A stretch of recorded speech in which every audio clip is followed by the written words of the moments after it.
Hi అండి అందరికీ. ఈరోజు మా చింతపల్లి గ్రామంలో మా సాయి గణేష్ మహారాజ్కి 105+ ఐటమ్స్ ప్రసాదాలు సమర్పించామండి. అది కూడా ఎలానో కాదు, శ్రీచక్ర రూపంలో ప్రసాదాలన్నీ ఏర్పాటు చేసి మధ్యలో అమ్మవారిని పెట్టి అలా నైవేద్యాలన్నీ మా గణేష్ మహారాజ్కి ప్రసాదాలుగా సమర్పించామండి. ఇలా మీకు నచ్చినట్టయితే మా ఛానల్ని లైక్ చేయండి, షేర్ చేయండి, సబ్స్క్రైబ్ చేయండి.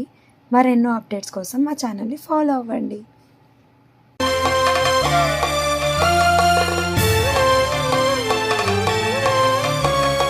శ్రీమాతే శ్రీలలితే శివరూపే